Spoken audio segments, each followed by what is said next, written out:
Hi everyone, Julia here to do a little passage analysis practice with you to help you prepare for the reading comp section on your GMAT.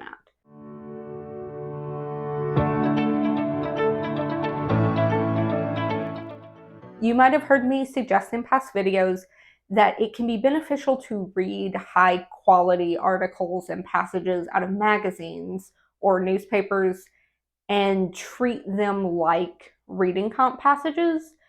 I wanted to show you what that looks like for me. We're using an example passage that I wrote because I don't want to step on anyone's toes copyright infringement wise. I'm not trying to make enemies.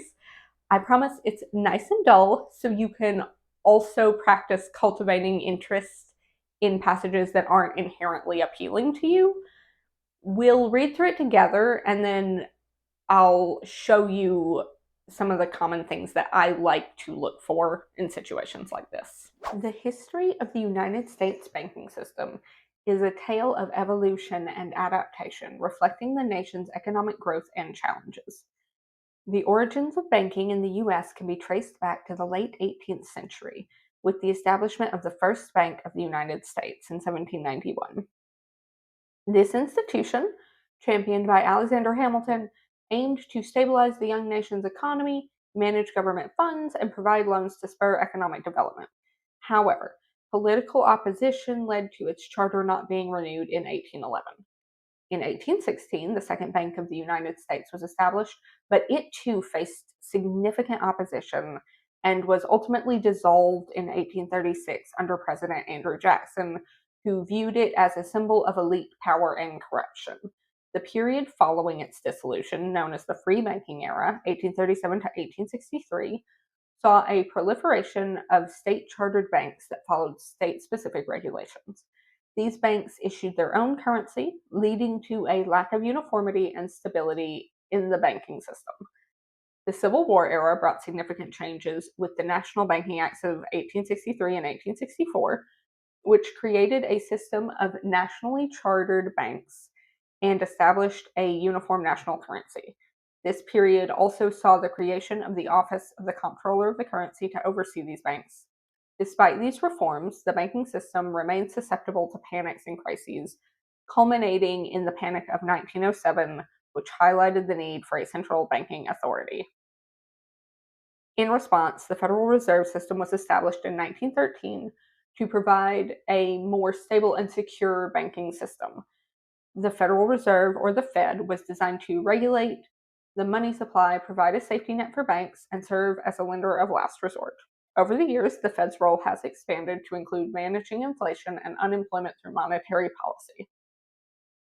The Great Depression of the 1930s led to further reforms, including the creation of the Federal Deposit Insurance Corporation, FDIC, in 1933 to ensure bank deposits and restore public confidence in the banking system. The Glass-Steagall Act of 1933 also separated commercial and investment banking to reduce risk. In recent decades, the banking system has continued to evolve with deregulation in the 1980s and 1990s, the financial crisis of 2008, and subsequent reforms like the Dodd-Frank Act of 2010 aimed at preventing future crises. You want to look for things that are commonly asked about. For example, what's the purpose of the passage? It's alluded to here in the beginning. It's about the history of banking in the United States. Don't always rely on this beginning placement, but it is very common.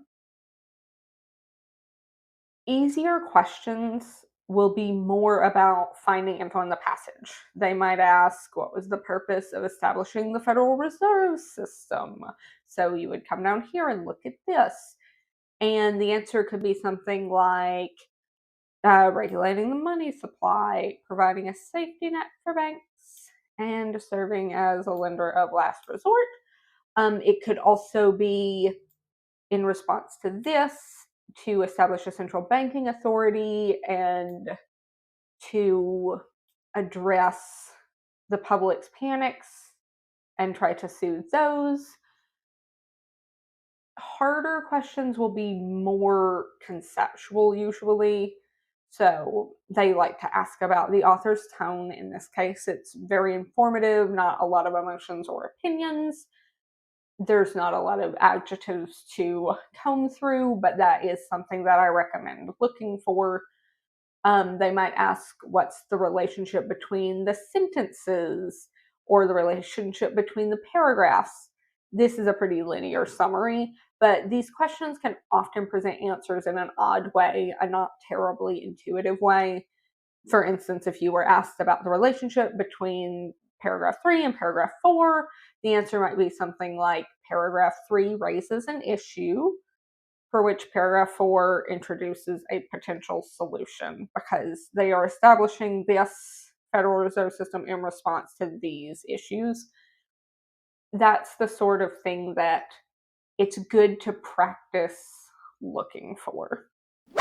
As you can see, this way of reading is a little bit different than the way we usually read, probably, certainly for me. It's more in depth and analytical. It's a little bit slower. The nosier you are about the passage, the language used, its components, how they fit together, how the paragraphs fit together, how the sentences fit together, the better prepared you'll be to understand it in the way that works best on GMAT Reading Comp. Best of luck, and I will see you next time.